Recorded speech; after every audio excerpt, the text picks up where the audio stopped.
मुद्दे जो हैं वो भोरंज कंस्टिट्यूंसी के स्थानीय मुद्दे हैं, विकास के मुद्दे हैं। इसमें प्राथमिकता के आधार पर अस्पताल का जीर्णोद्धार है। साथ में हमारा यहाँ नीचे जो ताल है वहाँ पर स्विमिंग पूल बनाने का है। तीनों डिवीज़न IPH, इलेक्ट्रिसिटी और PWD, ये डिवीज़न यहाँ खोलने का जो है वो हमारे एजेंडे में है कि हमने आने वाले वक्त में ये खोलने हैं। हमारा मनोह है, कड़ोता है, वहाँ पर जो है वर्षों से जो है वो पानी की किल्लत चल रही है। उस जनता की किसी ने भी सुध नहीं ली है। बेबल है, जाड़ बखौटा है, यहाँ पर बड़ी बड़ी दिक्कत जो है वो पानी की चली आ रही है वर्षों से। तो हमारा ये है कि वो पानी की जो है वो समस्या उन लोगों की हम तुरंत जो है वो हल करेंगे। और भी हमारे काफ़ी जो एजेंडे में कार्य हैं, जैसे पेंशन का है, जो कर्मचारी है जो 2003 से पूर्व की पेंशन की मांग कर रहे हैं, हम उनके साथ भी खड़े हैं। और हम ये चाहेंगे कि उनको जो है 2003 से पहले जो पेंशन मिलती थी वो उनको लागू हो और हम उनका पूर्ण साथ देंगे। और भी काफ़ी हमारे जो स्थानीय मुद्दे हैं वो हमारे मुद्दे हैं इसमें कि जनता को जो है मूलभूत सुविधाएं मिले। सड़क की व्यवस्था भी कल्याण कॉलेज में बच्चों के लिए जो कॉलेज है वहाँ पर सड़क जो है वो 15 वर्षों से उखड़ी पड़ी है। हमारा है कि उन बच्चों को सड़क सुविधा हो, वो सड़क पक्की हो। कई गांव आज ऐसे हैं, उन गांव में सड़कें जो है वो कच्ची हैं, उनकी सुध लेने वाला कोई नहीं है वहाँ पर।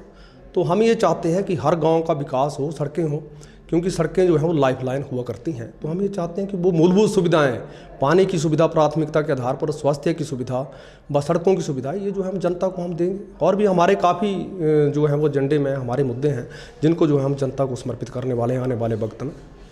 तो अभी आप जनता के बीच जा रहे हैं, तो किस तरह का रिस्पॉन्स मिला आपको जनता से? कैसा रुझान है उनका? जनता का रुझान ज़बरदस्त है।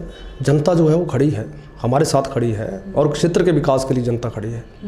तो अपनी जीत के कितना आप आश्वस्त हैं जीत को लेके? जीत तो भोरंज की जनता की हो रही है, जीत निश्चित है। भोरंज की जनता जो है इसके जीत होगी भोरंज की जनता की, क्योंकि अभी पक्ष विपक्ष, प्रदेश सरकार और विपक्ष के जितने भी यहाँ पर विधायक हैं वो यहाँ पर आप देख रहे हैं कि गांव-गांव में बिठा दिए गए हैं। और निश्चित रूप में जनता जो है वो अपनी ताकत दिखाएगी और जनता की जीत होगी। अभी लोगों के फ़ोन आ रहे हैं प्रधानों के, कुछ एक प्रधान जो है वहाँ पर बाढ़ पंचिज को, अपने बाढ़ पंचिज को डरा रहे हैं, जनता को डरा रहे हैं कि कल मनरेगा के कार्य हम आपके क्षेत्रों में नहीं होने देंगे यदि आपने BJP को वोट नहीं डाला। डराया धमकाया जा रहा है। माताओं बहनों के वोट आ रहे हैं। रात को भी एक बहन का फ़ोन आया हुआ था, वो सिसकियाँ भर रही थी कि भाई जी डराया धमकाया जा रहा है, लेकिन आप चिंता मत करो, हम जो है वोट आप ही को कास्ट करेंगे, हम क्षेत्र के विकास के लिए रूप में आपको वोट देंगे। ये माताओं बहनों की आवाज़ इस क्षेत्र में। तो जैसे कि कांग्रेस पार्टी SCM खुद 3 बार आ चुके हैं, चौथी बार कल और परसों भी आ रहे हैं वो, तो आपको क्या लगता है कि कांग्रेस पार्टी को उससे बल मिलेगा? कुछ बल के लिए तो जगह ही नहीं बचती है। जनता जागरूक है, जनता जवाब देने के लिए आतुर बैठी है, क्योंकि वर्षों से ये जो है ये केवल मात्र नेशनल मुद्दों की बात यहाँ पर कर रहे हैं, जबकि ये क्षेत्र जो है मूलभूत सुविधाओं के रूप में पिछड़ा हुआ क्षेत्र है। तो जनता को राष्ट्रीय मुद्दों से कोई लेना देना नहीं है। इलेक्शन के बाद क्या आपका BJP ज्वाइन करने का फिर से है? क्योंकि रणधीर शर्मा ने कल भी कहा कि अगर वो ऐसा कुछ हो करते हैं तो फिर वो बात की बात है, उस पर सोचा जाए। ऐसा कुछ नहीं है, हमने भाजपा छोड़ दी है।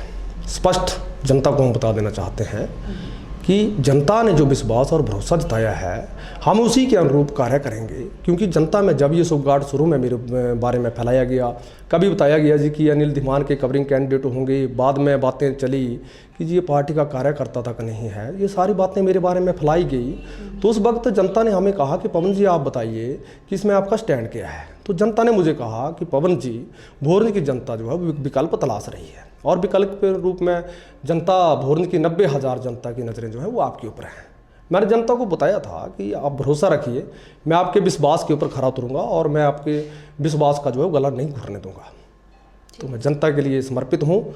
और मैं ये भी अपील करना चाहूँगा आपके माध्यम से कि जनता जो है वो 3 दिन जो है वो धैर्य बना कर रखे, क्योंकि गांव-गांव में आज वक्त जो है वो भंडारे लगाए जा रहे हैं, कहीं जलेबियां बांटी जा रही हैं भाजपा की तरफ से, और जनता को जो है वो गुमराह भी किया जा रहा है।